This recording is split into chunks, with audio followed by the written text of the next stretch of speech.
You're listening to the Options Insider Radio Network, the home of the Options Podcast. For more quality options programs, visit theoptionsinsider.com or search for Options Insider Radio Network in your podcast provider of choice. Listeners can also access all of our programming through our mobile app available in the iTunes and Google Play stores. Select programs are also available via live stream at mixlr.com/options-insider. That's mixlr.com/options-insider. Don't forget to follow along with your favorite programs and submit your own questions for the hosts at twitter.com/options, stocktwits.com/options, facebook.com/theoptionsinsider, or via questions at theoptionsinsider.com.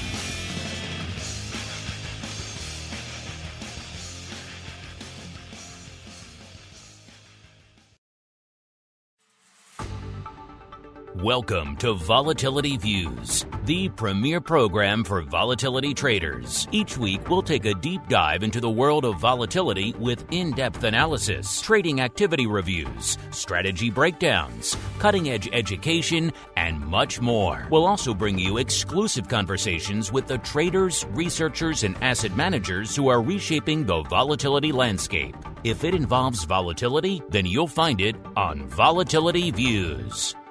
Volatility Views is brought to you by NASDAQ. From its inception, NASDAQ has been an innovator and agent of change in the financial markets. It's in our DNA, from the development of electronic trading to our drive to bring enhanced functionality and world-leading technology to our suite of 6 options exchanges. We exemplify customer focus, consistent technology, and streamlined solutions. Now NASDAQ is proud to launch the NASDAQ 100 Volatility Index, ticker symbol VOLQ, to its suite of exchange indexes. VOLQ uses only at-the-money options to provide a precise measure of NASDAQ 100 volatility. Learn more about this exciting new volatility product at www.nasdaq.com/VOLQ.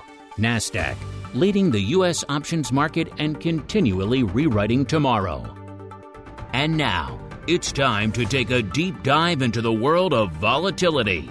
It's time for Volatility Views. All right, everybody. That music means we are back once again. It is Friday, noon Central, 1 p.m. Eastern Time once again for Volatility Views, the premier program for volatility traders. My name, of course, Mark Longo from theoptionsinsider.com. as well as from the ever-engaging, ever-insightful, at least we tend to think so, Options Insider Radio Network. I want to thank all of you out there who continue to download and listen and stream and drive up our bandwidth bills month after month out there. Of course, if you like what you hear, do keep rating and reviewing out there. Obviously, the show's been running for over a decade, so we have a lot of reviews. But the new ones do tend to be favored by the algorithm out there, and it helps new people continue to discover the show. So if you like what you hear, do keep rating and reviewing out there. And of course, if you need more in your life, and who can blame you? In these crazy markets, today being no exception, you need a little bit of extra content, a little bit of extra analysis, a little bit of extra hand-holding. We're here for you here. Of course, if you want your broadcast week to continue beyond Volatility Views, then head on over to theoptionsinsider.com/pro. You get options oddities after this show. You, of course, get great pro Q&As every week. You get, I just checked the other day, nearly 200 episodes of exclusive content on that pro feed for you folks. You could binge it for over a week, nonstop. And then, of course, a great giveaway. Just gave away our Pro Trading Crate again last week, as well as live access to this and everything else we do here on the network. Early releases of shows, all kinds of fun. TheOptionsInsider.com/pro is the place to go to learn more. As we go around the horn and see who's joining us on the old Volatility Views panel today. First, let's go out to the Southern Volatility Mecca known as Austin, where we are joined once again by the greasiest of meatballs, Mr. Mark Sebastian from OptionPit.com. Mr. Meatball, welcome back to the show, sir. Not a lot of vol to talk about today. Going to be kind of boring. Yeah, no, the VIX, anybody who said the VIX is dead is getting a lesson on what the VIX can do when there's actual uncertainty about the market. So we've got a fun one on our hands, and people are getting a little scared here. Yeah, in the murder trial of VIX, is VIX dead? This is Exhibit A, that it is alive and well out there right now. We'll get to all that fun in a second. Also joining us on the old program today, squeezing in another twofer in the old NASDAQ hot seat. First off, we have our old friend, now four-timer, Mr. Kevin Davitt, the head of NASDAQ Index Options Content over there at NASDAQ. Kevin, welcome back to the Volatility Views program, sir. Thanks for having me back, Mark. I'm excited that we got a little pickup in vol and plenty to talk about this week. Plenty to talk about indeed, and joining us to help do just that, we have yet another newcomer to the Volatility Views program. Quite the streak of newcomers we have going these days. He is Vance Harwood, the president of Six Figure Investing. Vance, welcome to the Volatility Views program. Well, thank you, and thanks for the invitation, Mark. And Vance, as we are wont to do with all of our first-timers here on the network, why don't you go ahead and give our audience a bit of an overview of your background in the options and indeed volatility space, as well as what it is you do over there at Six Figure Investing. Okay, so my educational background is electrical engineering, and most of my career I was involved with high-tech companies like Hewlett-Packard. I became interested in investing in the late 70s, and in the early 80s started trading options. So been doing that for a long time. In about 2007, I noticed the VIX and was very interested in it because it looked like it might be an actually reliable way to hedge against downturns in equities. So, being the engineer, then one of my interests was, well, how does this work? And definitely with VIX calculation and VIX futures, there was a lot to understand and work on. So, since then, continue doing a deep dive into those. And then obviously when VXX came along in 2009, then that added the exchange traded products to the overall mix. So in 2012, I switched gears and started consulting and a blog, Six Figure Investing. And my focus within that has been, the vol space. I did back testing where basically backward extrapolated the VIX futures back to when they started. They weren't running every month, so I filled in the gaps there and then used that to do back tests on the various volatility ETPs. So take those back to 2004. And I also did some work with taking the VIX 6M and 3M back to 1990 before the CBOE only offered through, I think, like 2007. So just to kind of get a long-term view of how those indicators have done over a multi-decade sort of time frame.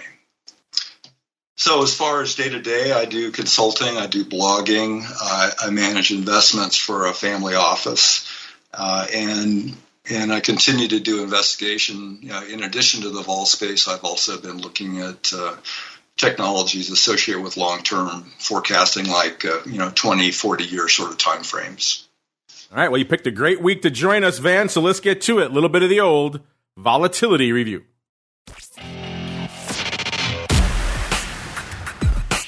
It's time to break down the latest developments in the volatility trading world. It's time for the Volatility Review.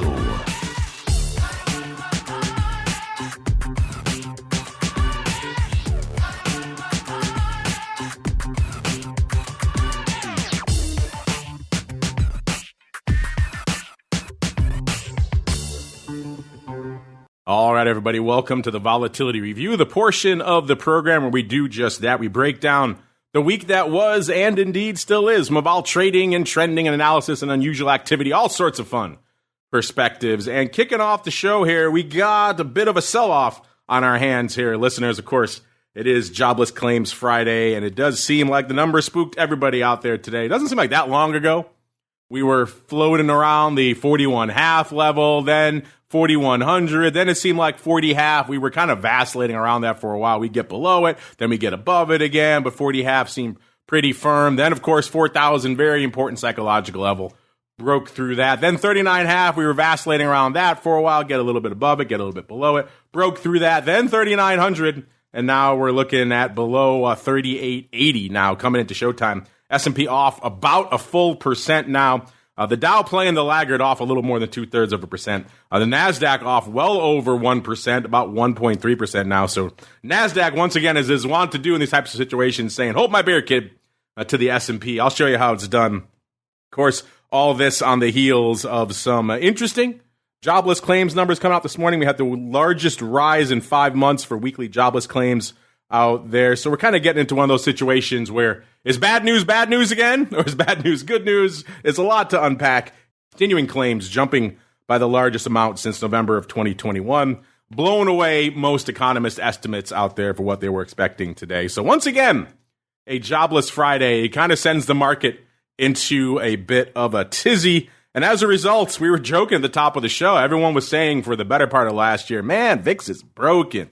VIX is garbage. VIX is useless. Can't do anything with it. Can't catch a bib. I'm done with it. Well, today, VIX is saying, hey, if you thought I was sleepy before, I'm waking up today. VIX, when we kicked off the show, 24.5, up almost exactly 6 points.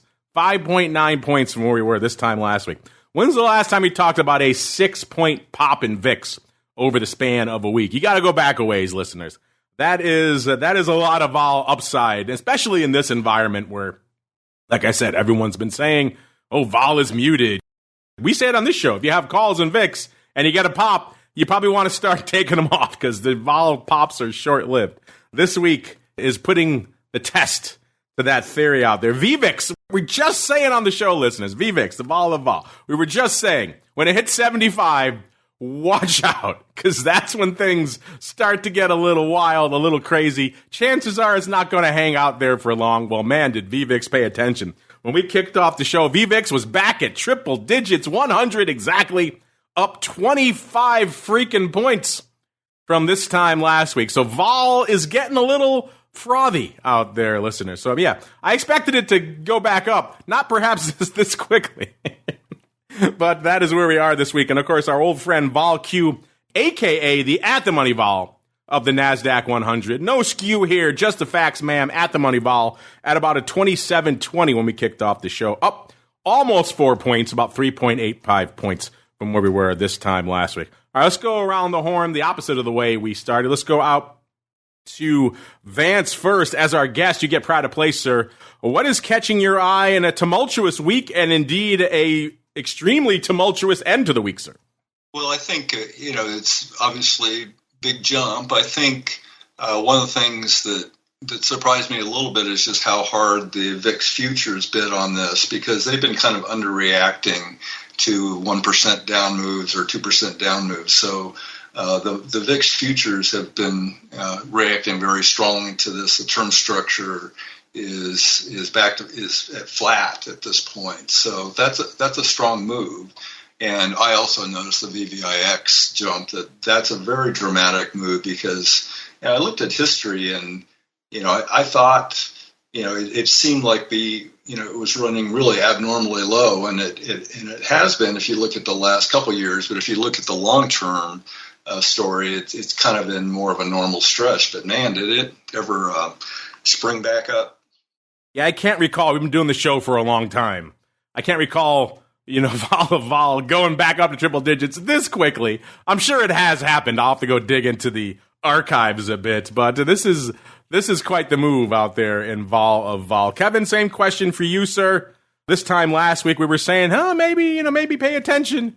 Maybe things seem maybe a little sleepy, but maybe stay frosty. And hopefully they listen, because today is the day where it matters, sir. What's catching your eye out there today, Kevin?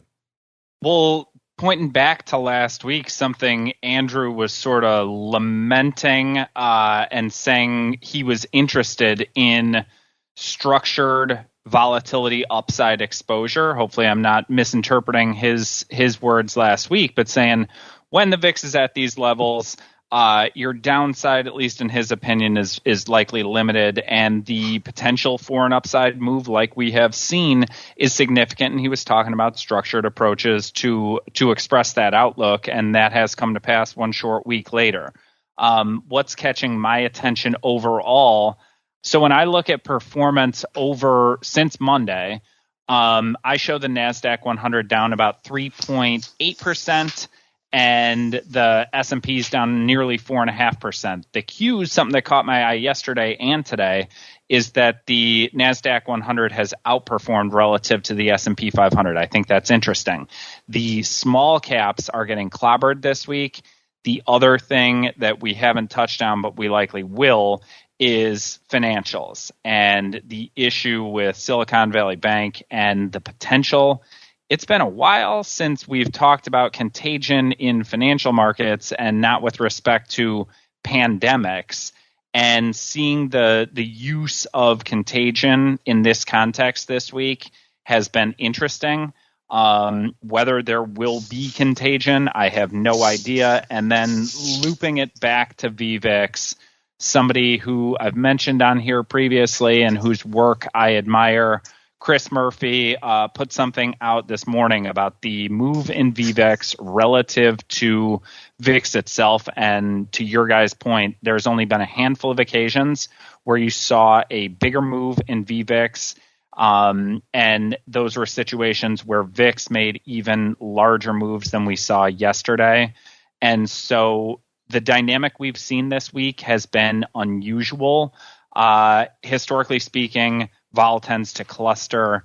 And so, in my opinion, this is likely to continue from a flat price level. If the S&Ps hold 3,800, that has been like the longer term support. So when you talked about those big levels at the start of the show, Mark, 3,800 and like 4,150, 4,200 are the bigger range. So I'm going to keep an eye on 3,800 on the downside. Yeah, a lot to unpack there. Of course, you mentioned SVP Financial, of course, Silicon Valley Bank Group. You don't see members of the S&P 500 taking a 63% shellacking in a couple of sessions very often, off 180 handles over the last few sessions, trading right around 106 right now. That, of course, you're right, sparking fears of some growing concerns out there in the financial sector. Just a lot to unpack. Just about any way we go here with the show today. Mr. Meatball, and also you mentioned the rock lobster. He was talking up his strangles. You thought how great it was with low vol getting some cheap VIX strangles. Well, hopefully he put those on last week because those are working out today. Mr. Meatball, sir, what is catching your eye out there in just an explosive vol day, sir? Yeah, I mean, we've seen the S&P crash through. I think some important levels were through. In the last 2 days, we managed to blow through the 200. We managed to get back into that long-term trend line that dates back to January of 2020. We're targeting lows right now. We're sitting at 3871. And when you look at where we could run into maybe some traders getting a little interested in buying this market, you start to look at around 38 and a quarter. You could see a little bit, 38 and a quarter. You could see a little bit of buying here.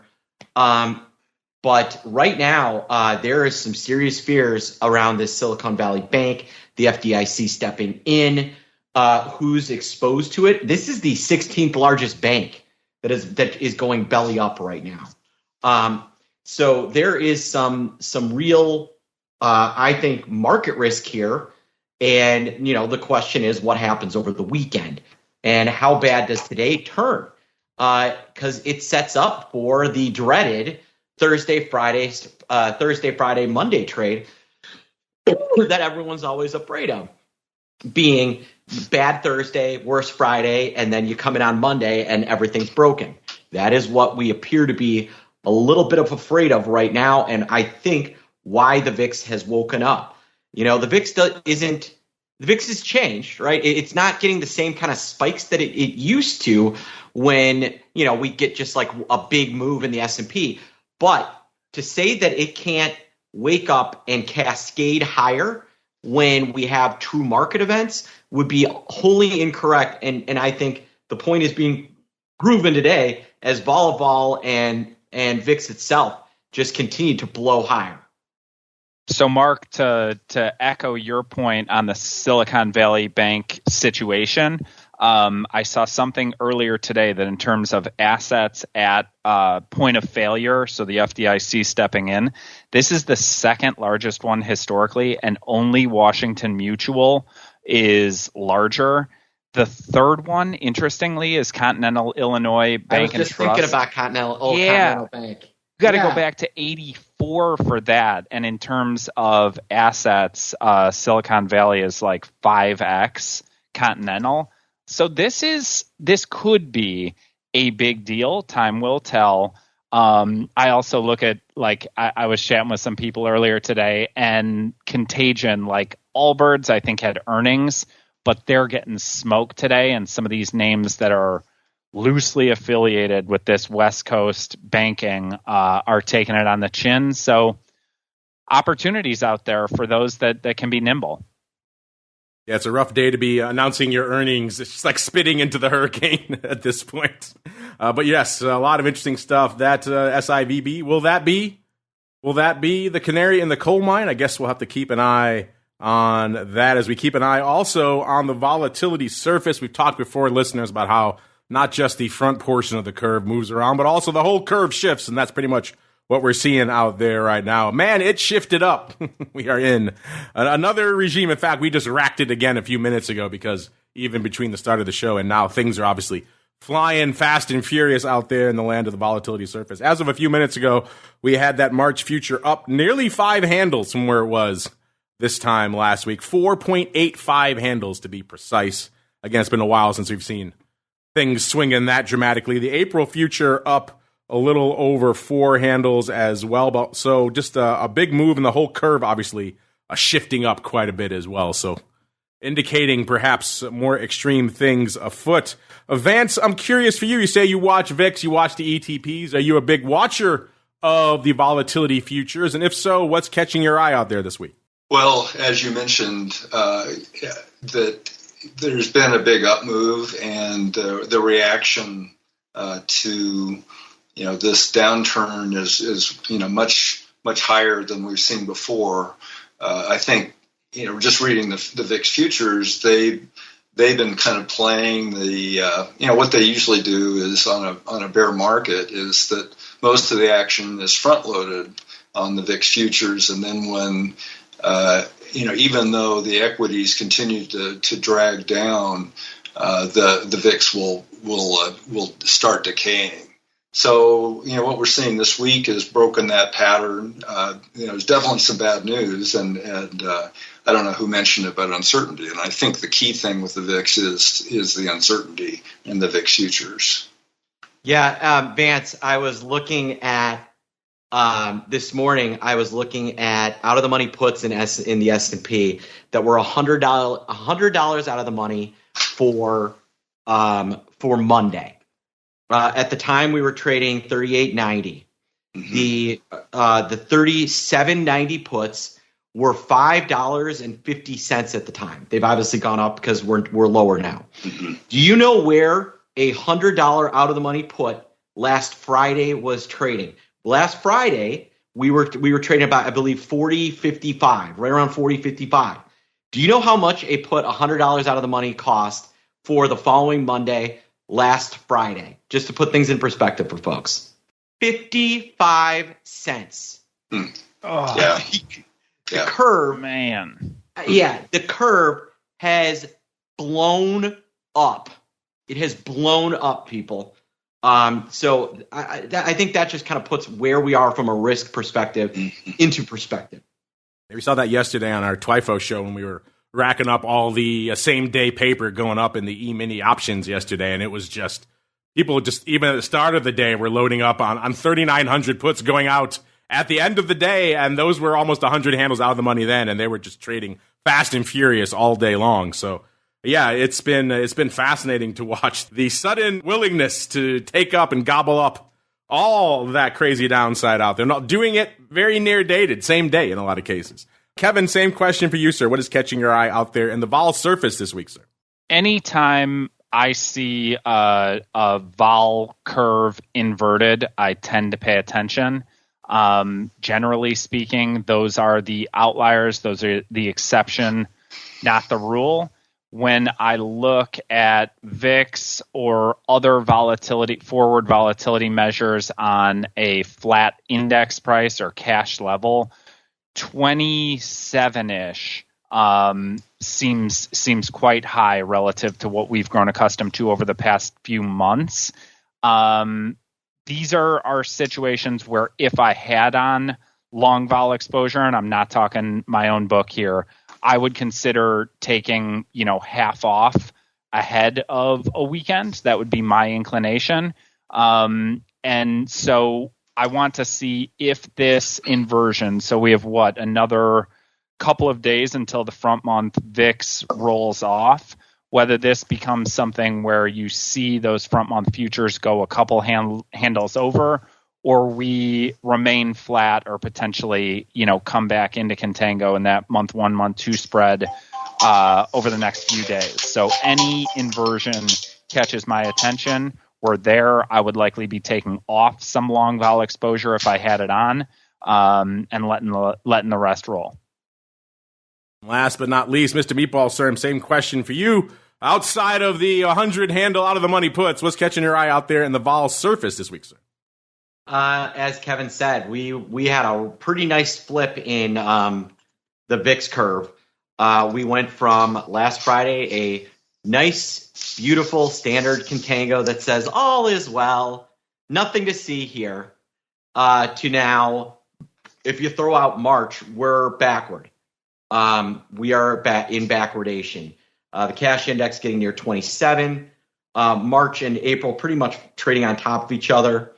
April above May, May above June. Little tick up in July, but then August trading below July as well. So the curve is getting extremely angry at the overall market right now, and it's saying things could get ugly from here.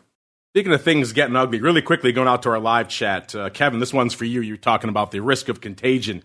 This comes from Z2313. That's a mouthful of a handle, but I like it. He says, for a regional bank that is focused on tech and the bio area, is it really a contagion risk? So, Kevin, he's saying it's more of a very focused bank. He doesn't think it's a contagion risk. Sounds like you think otherwise, sir. Yeah, I hope that it didn't come across that I thought otherwise. I think it's interesting when you hear the word contagion thrown around. It can be hyperbole, or it could be real. To your point on kind of servicing a niche market, I agree. So just to be clear, I am not intimating that I expect contagion, but we have a fairly tightly coupled financial system in the U.S., and you have a confluence of things that have happened over the course of the past year. I think big picture, we don't know what happens when you see short-term interest rates move up with the velocity that they have, an unprecedented velocity over the past 18 months. And here we are where financials are in trouble, where you see assets moving from, sitting in bank reserves or whatever into treasuries that are yielding 5% with very little duration risk. So you're seeing money move around. You have a relatively tightly coupled system. And in that situation, the potential for contagion exists. Do I think it will occur in this particular instance? Not necessarily. But that's kind of the beauty of being able to use options and fashion a position that allows you to have some wiggle room, right? Or at least that's the way I look at it. Yeah, it is an interesting indicator. Again, not one we often talk about here, but the things like these can potentially be the canary in the coal mine, right? So certainly something at the very least worth paying attention to. And obviously, as reflected in the stock, they have come for that stock like it's no longer a going concern. So that has been fascinating in and of itself. Speaking of fascinating, let's get on out to the world of volatility options. Let's start in the old NASDAQ VOLQ options. Let's do a quick top 5 out there before we move on to VIX. Number 5, we've got the March 25 puts. Number 4, the March 24 puts. Number 3, we got the March 24 calls. People liking that 24 strike out there in VOLQ these days. Number 2, we got the March 22s. And rounding out the top 10, yet again, we got the March 18 calls. Somebody really likes those. Now, very in the money calls. Much more so than even a week ago when we were joking about it last week up. Let's get on out to VIX options, and man, what a week it has been from a VIX volume perspective. You know, things were kind of sleepy heading into the big Fed announcement a few weeks ago. When the Fed announced that kicked things really into a new gear. We saw the ADV for VIX shoot up nearly 200,000 contracts, and we were putting up some serious numbers. Then things in the last week and a half or so started to quiet down until this week.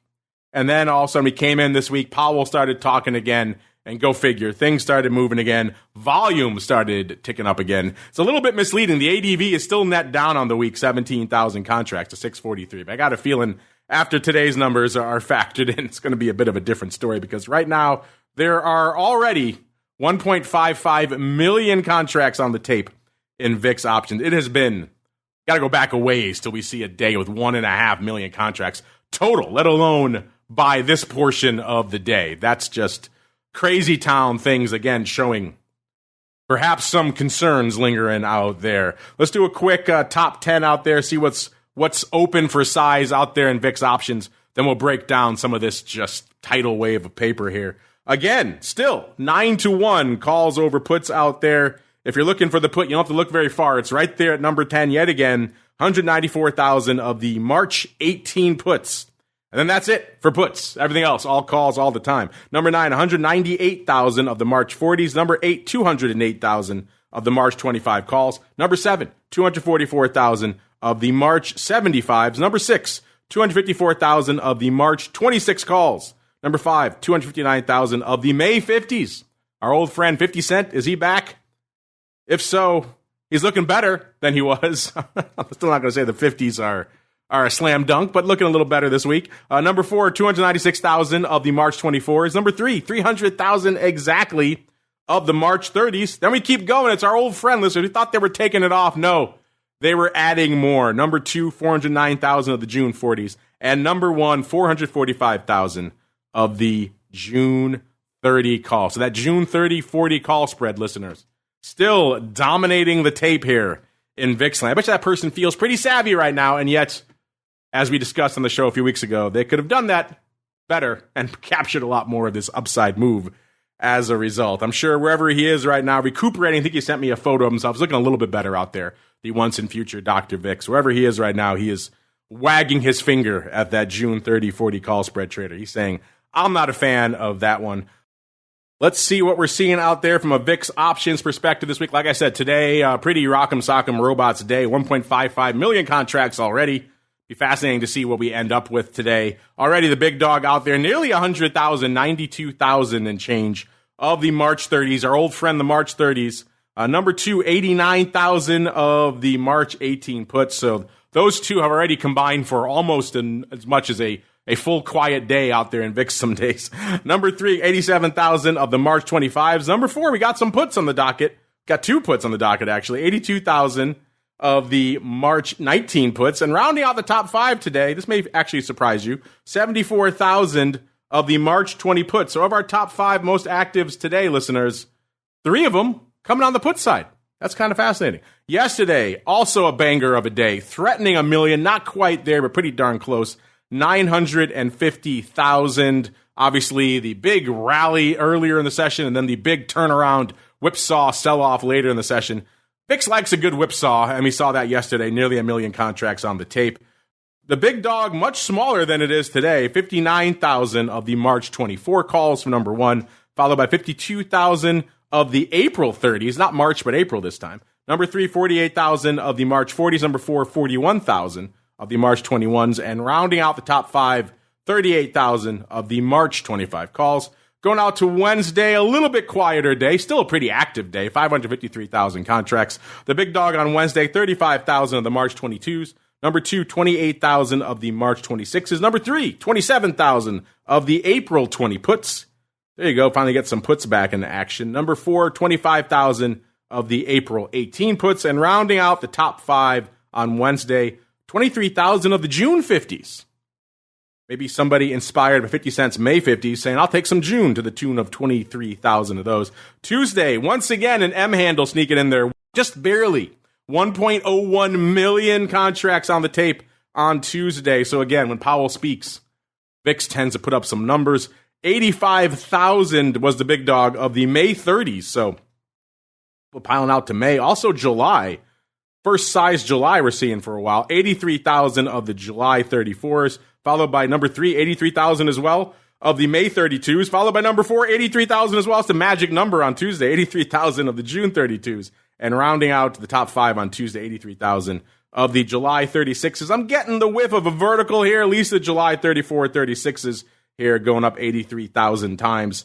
And interesting size as well on the May and June 32s, maybe a bit of a roll action there as well. A Monday was ever so slightly not the laggard. By 3,000 contracts, it managed to beat Wednesday. 556,000 contracts on the tape on Monday. The big dog on Monday, 36,000 of the April 19 puts, followed by 26,000 for number 2 of the March 25s. Number 3, 25,000 of the March 19 puts. Number 4, 23,000 of the March 30s. And rounding out the top 5 on a decently active Monday, 23,000 of the March 22s. Mr. Meatball, this week has kind of been just blowing the doors off from a VIX volume perspective. Obviously, a lot of paper going up here, including what looks like a big July vertical and some other stuff there on Tuesday. What caught your eye in this explosion of paper this week, sir? Well, we saw a big June 30-40 call spread seller. They're probably not very happy with that sale right now. That would be my bet. Just tons of upside activity. Volume in VIX is just exploding left and right. Today, for example, I mean, just tons and tons of activity. Interestingly, the biggest trade was a seller of the March 18 puts, but we have the July 60s going up, May 50s. We got, it looks like some March 30 calls being bought. Just lots and lots of paper going up right now, trading against what you're looking at. Yes, indeed. A lot to unpack out there in the world of VIX options. We're already kind of coming up against a lot of paper here to parse on the show today, including out there in the realm of VIX ETPs.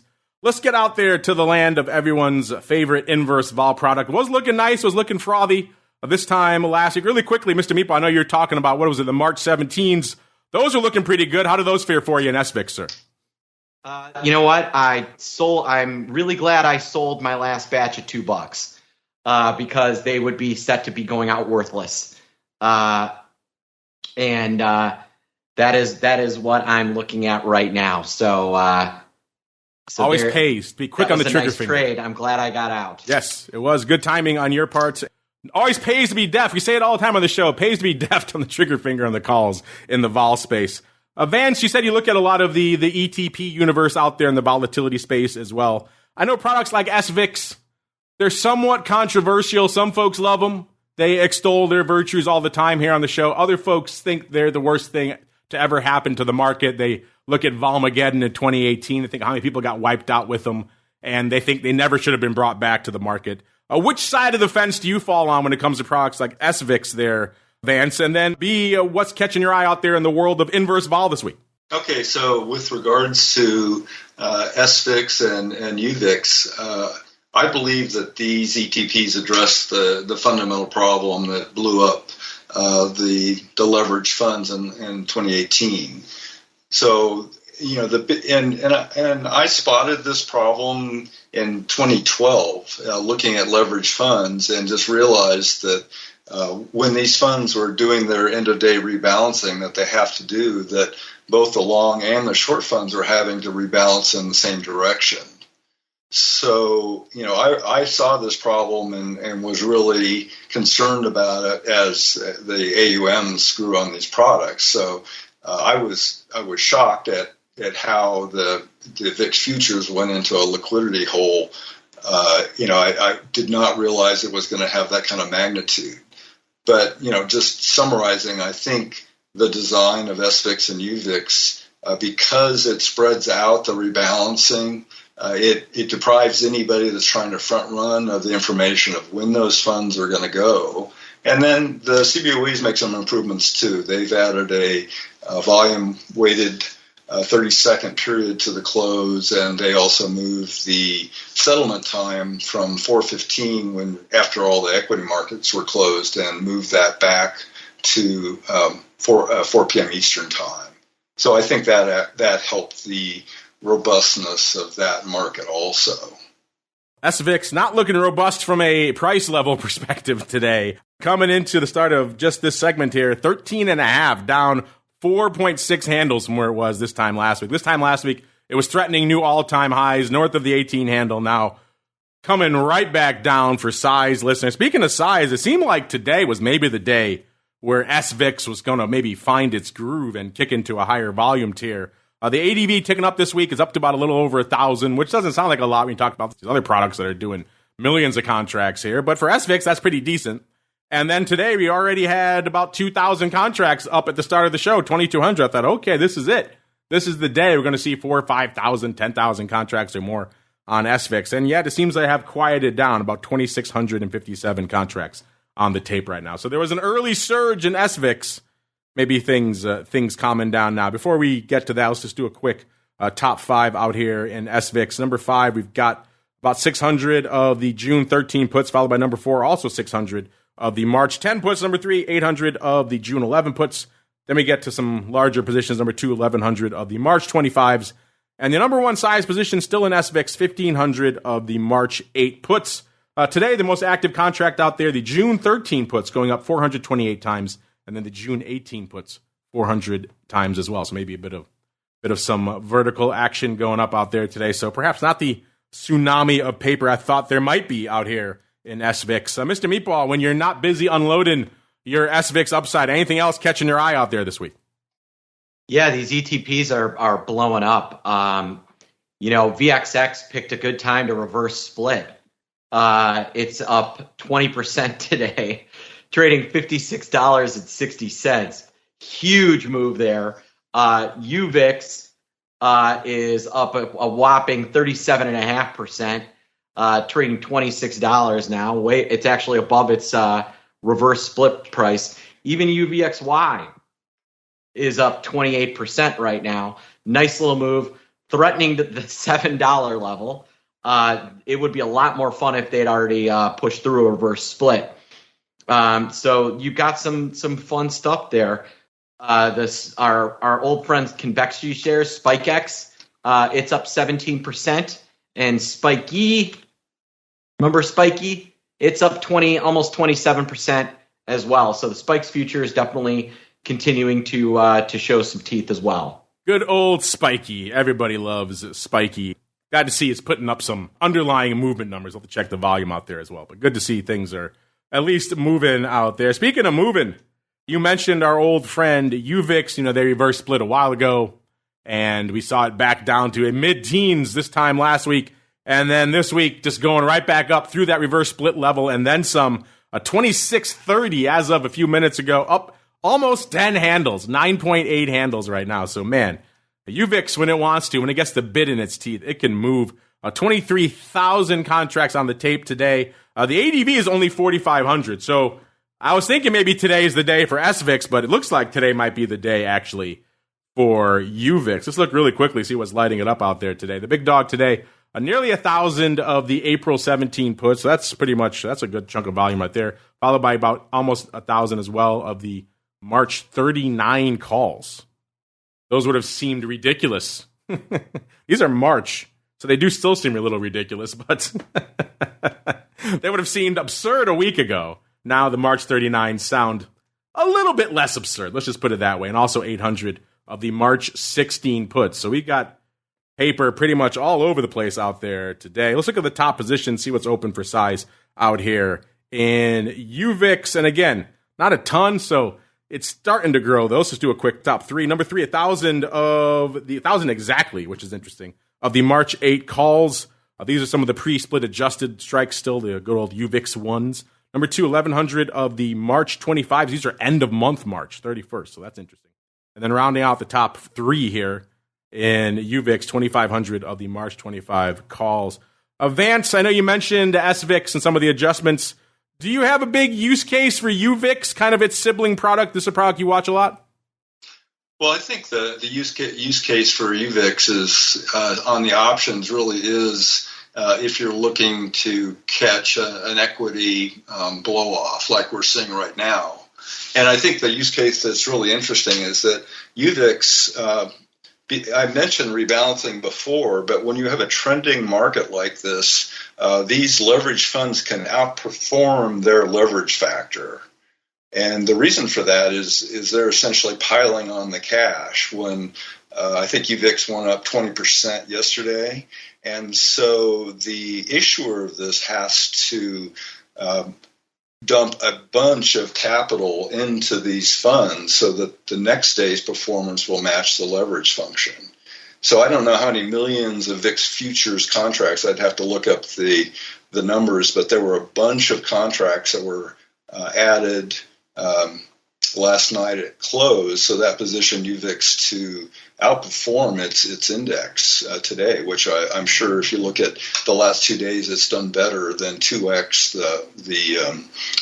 the underlying index. So I think that's a use case for catching the big blow-offs because you see this big fast ramp, and because the options overperform even their leverage factor, it makes the economics of the hedge look attractive. Now that is why you bring Vance Harwood on a vol show right there, talking about how these funds operate and why there might be situations where you could expect some outperformance. Well done. I've got nothing to add. That was an interesting nugget. We don't often talk about funds exceeding their leverage factor, yet in these kind of extreme scenarios. Yeah. We could talk about volatility drag someday when they're dragging down. We have talked about drag a lot out here, the outperforming of the leverage factor, not one we always see here on the show, which is kind of fascinating. Mr. Meatball, anything else catching your eye out there in the world of UVIX this week, sir? Nah. I think they wrapped it up pretty nicely. Well, you kind of threw the spoiler in there for me, Mr. Meatball. I was going to surprise the folks. I was going to tell them VXX was at a 52, up 41 points from this time last week, and blow their mind before I reveal to them that, yes, it's not just madness in the vol space out there, listeners, but as the Meatball alluded to, VXX on the rampage up there. Actually, it was 52 when we started the show, 57 and about a third now. So it's up another, about 47 handles from this time last week. So just quite a banger. Of course, they did reverse split this week, listeners. A 4-for-1 reverse split happened on Tuesday. So maybe this, for some of you I know were sitting on the fence, you were starting to maybe pay attention to VXX again, given all the debacle that happened last year, maybe starting to watch it, but it's not quite incentivized to come back into the fray. Maybe this will do it. A nearly 60 handle VXX, that gives you a lot of juicy downside to play with, listeners. So perhaps this is the event that will lure you back into the fold here. 58,000 contracts on the tape for VXX right now, listeners. So nothing to sneeze at out there. It looks even more impressive when you see that the ADV is only 63,000, actually moving in the wrong direction, down 5,000. I got a feeling that's going to change after today as well. Vance, we haven't had you on the show before, so products like VXX, they've been frequent discussion points on the show, particularly last year where we saw, Barclays doing all their madness and wreaking havoc with this product as a result. But what are your thoughts on products like VXX? Do you still watch them? You still like them? Or are you like perhaps many of our listeners and our guests, after this latest brouhaha with Barclays, you kind of washed your hands of it? Well, I think Barclays will have addressed the fundamental problem. It was an administrative screw-up. So, those that did that are no longer, I'm confident, are no longer working for Barclays. And, their risk management has to be acutely sensitive to that. So I think the problem that led to the halt of creation has been resolved. And I think probably one of the big attractions to the XX is its tax treatment. So I think a lot of people want to avoid the K1s that VIXY has. So I think that's, and also just the very mature options market that VXX has. So, I think it's going to settle down and people will forget. I think people whose strategy doesn't care about the tax strategy, if they're doing long-term puts, then they're going to migrate to VIXY as much as they can. Yeah, that K1 can be a bit of an unwelcome surprise around tax season for a lot of our listeners out there. Let's just do a quick top 5 because we are coming up against it, listeners. In VXX, number 5, 13,500 of the March 25s. Number 4, 13,600 of the June 80s, 80.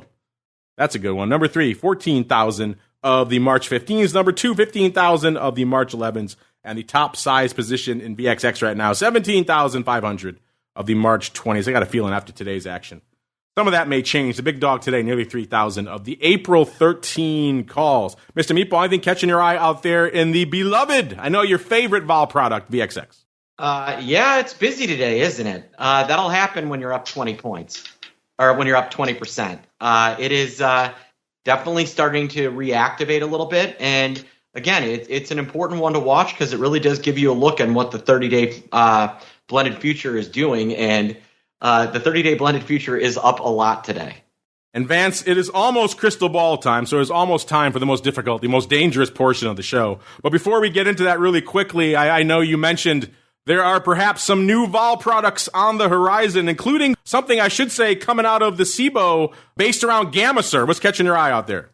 Yes, the CBOE has listed a new index, and it's called Gamma. And what it's comprised of is the 5 next calendar day or trading day SPX straddles. And then this is delta hedged. So at the end of every day, they take the delta of this overall, 5 set of straddles to even. So it's kind of ironic because even though it's sensitive to gamma, it doesn't measure gamma, and they call it a realized vol index. I was going to say that's realized vol, it's not gamma. Right, but it's really not realized vol either because if you really I've done some simulations on it, and really what it does is if realized vol is high relative to implied vol, gamma goes up. And so that's somewhat mind-bending, but that's the net effect. It doesn't track exactly realized vol or gamma. It's essentially realized vol versus implied vol. And if you look historically at how this index has behaved, one of the things that's really intriguing is it's much stickier than the VIX. So it will go up when you have a big vol spike. But once the vol starts collapsing, the characteristic is the VIX will drop off, and the VIX futures will drop off pretty rapidly. Whereas the gamma index historically, when they backtest it, does not do that, and that's really kind of intriguing because it's really hard to catch. The right. If you're going long vol, you really have to get out at the right time, or you give back a lot of that. So. This opens up, if it becomes tradable, it gives a long gamma short VIX future sort of a play that might be, a really interesting tail risk sort of a strategy. So it's basically kind of like owning a straddle and then using a VIX future to eliminate the Vega. Is that how you'd kind of describe it? Well, that would be the trading strategy. The index itself is just a straight delta hedged straddles. Okay. Now, SVIB is known to throw a lot of things against the wall and see what sticks. You think this is going to become a tradable product, Vance? You seem confident. Well, I think that it's clearly designed to do that. And then Ben Eifert's company, QVR, put out a white paper where they talk about it having investable attributes. And so that implies that they at least think that it's hedgeable essentially without significant slippage, because that's the thing that kills you. Well, it has to be investable just reasonably at all, unlike the VIX, and then you have to look at the hedgeability of the product. What's the use case for the index? Would it be another product to hedge off variance swaps with? What would be the use case for an institutional desk? Well, I think if the liquidity was there, I think it allows you to deal with a mispricing on the VIX futures specifically. If they're low relative to realized vol, I'm sure over the counter there are ways to do this, but this would open up to a much broader set of people where you could say, we think VIX futures or VIX ETPs are undervalued relative to realized vol. This gives you a way to play that by going long a fund based on the gamma index and shorting the VIX-based products. Ever since I got burned on single name VIXs, I'm very much wait and see with the interesting new vol products coming out of SVIB. They all sound intriguing. Whether they make it to market, we'll see. But this certainly sounds intriguing, especially now, Vance, given everyone's fixation on the near-dated portion of the curve, all the zero DTE explosion. A product like this, quote-unquote gamma, could be certainly interesting. But you know what always is interesting, listeners? It's the crystal ball. So let's get to it. It's time to peer into the future and reveal what the volatility gods hold in store. It's time to look into the crystal ball. All right, listeners, welcome to the Crystal Ball, the portion of the show where we attempt to wrestle with the vol gods and see what they hold in store for the coming week. I won't even bother breaking down our or all of our many listener suggestions from last week, because when VIX itself is many handles above where all of our VOLQ predictions were for last week, yeah, we all whiffed. We all missed. I was the highest, and I didn't even have a 20 handle on VIX. So, yeah, none of us saw this extra leg coming, which really has kicked vol into high gear today. So, alas, no winners. I'll have our producers go through all the listener submissions just in case there was some oddball out there who had a 29 even in VOLQ right now. If so, winner, chicken dinner to you. But outside of that small subset, alas, no winners this week. So, Vance, all that a long way around to saying because there were no winners last week, you as our guest get the somewhat dubious distinction of going first, sir. What are you feeling for this time next week from a VIX and VOLQ perspective, sir? Yeah, and I'm going to go out on a limb here, and I'm going to say that I think this is going to be a short-term scare. So I think we'll go into an exponential decline, and so I would say for VIX, I'll guess a 23, and for VOLQ, probably a 26. So watching the vol coming off. So you're not buying the Monday morning sell-off hypothesis where everyone really gets spooked and VIX blows above 30. Not in. Well, I think if we see a blow off at the end of the day, it wouldn't surprise me, but it's more of a where's the beef sort of a thing. So if people don't lose a lot of money on this bank, and if the support structure kind of rallies and we don't see contagion. So, I'm going out on a limb and saying, well, I think this is going to blow over, but I could easily be wrong. We shall see. That's why we play the game. Mr. Kevin, same question for you, sir. What are you feeling this time next week for VIX and VOLQ, sir? Overall, I think my sentiment would mirror that of Vance's in the sense that I don't believe this will froth over into a real significant risk off market, the contagion situation. I think vol would likely come in over the next month, probably not quite as much as Vance said. So I'm going to go 24 quarter on VIX, 27 even on VOLQ. And my last forecast is that this coming week is one of the best in sports. We got Thursday, Friday, NCAA, so I'm predicting upsets and awesomeness. I was going to say, you've been talking about NCAA. My son and my wife actually went to some of the games at the United Center last night, so they were watching U of I, all the teams getting ready for the big dance. So, yes. U of I, so disappointing. You've been bullish on the March Madness for a while, at the very least. I am, and I'm in Evanston, and Northwestern's making the tournament for only the second time ever, so that's kind of exciting. There you go. Big plugs, big pushes there for Northwestern. Mr. Meatball, how's UT doing down there? And then what are you feeling for vol this week? I think UT is going to be a 2-seed or something like that. I don't know. Are you legally allowed to hook 'em horns yet, or you have to be there 5 years? I'm going to be watching Villanova in the NIT. Is all I know. Okay. Sucks.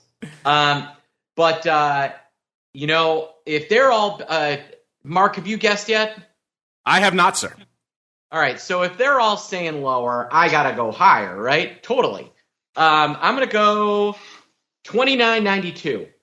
29.92 for VIX. And what do you got for VOLQ? I'm scared to ask. All right. So VOLQ. Let me give you what I got for VOLQ. I'm gonna go 31.13. 31.13 for VOLQ out there, listeners. So yeah, we are seeing some interesting levels out there.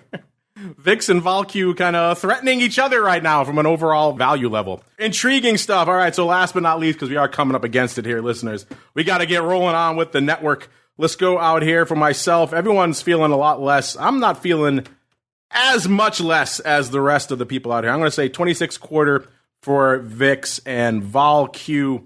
Still, no one has a 20. I like my, I'll say 28.65 for VOLQ. All right, that music means we are done with another journey through the world of volatility. What an epic journey it was. Vance, I want to thank you for joining us in the NASDAQ hot seat this week. And before we go, sir, if folks are intrigued by all of your analysis, they want to check it out for themselves, where should they go? What should they do? So for me, Six-Figure Investing is my blog. I tweet on 6_figure_invest. There you go. Check them out at the blog and on Twitter. And Kevin, same question for you, sir. If folks want to check out all of the great options content over there at NASDAQ, where should they go? What should they do?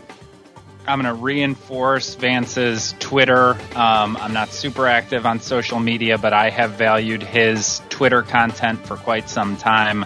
As far as I'm concerned, if you put my name in your favorite podcast search engine or YouTube, you'll probably find some interesting stuff that outlines what I do and how we view the NASDAQ 100 in the investing universe. So, as always, Mark, I appreciate the opportunity to be here. Well, we appreciate having you on the show and also appreciate the meatball, I should say, most of the time out there. So check him out over there in the land of the pit. Optionpit.com is the place to go. We got to get on out of here, listeners. If you are on the on-demand side, that will conclude your broadcast week with us. Thank you for joining us throughout the week out there. Stay safe this weekend. Of course, if you're on the pro side, hang out. We'll pump some fun stuff into the live chat. We'll be back in a little bit with all things options oddity. Should be an interesting week, so stay tuned for that. Then back again next week. I will be traveling a bit for the FIA Boca show next week, but don't worry. I'll be back in studio for Volatility Views next week. So we'll see you then. Stay safe out there, everybody. Volatility Views is brought to you by NASDAQ. From its inception, NASDAQ has been an innovator and agent of change in the financial markets. It's in our DNA, from the development of electronic trading to our drive to bring enhanced functionality and world-leading technology to our suite of 6 options exchanges. We exemplify customer focus, consistent technology, and streamlined solutions. Now NASDAQ is proud to launch the NASDAQ 100 Volatility Index, ticker symbol VOLQ, to its suite of exchange indexes. VOLQ uses only at-the-money options to provide a precise measure of NASDAQ 100 volatility. Learn more about this exciting new volatility product at www.nasdaq.com/VOLQ. NASDAQ, leading the U.S. options market and continually rewriting tomorrow. You're listening to the Options Insider Radio Network, the home of the Options Podcast. For more quality options programs, visit theoptionsinsider.com or search for Options Insider Radio Network in your podcast provider of choice. Listeners can also access all of our programming through our mobile app available in the iTunes and Google Play stores. Select programs are also available via live stream at mixlr.com/options-insider. That's mixlr.com/options-insider. Don't forget to follow along with your favorite programs and submit your own questions for the hosts at twitter.com/options, stocktwits.com/options, facebook.com/theoptionsinsider, or via questions at theoptionsinsider.com.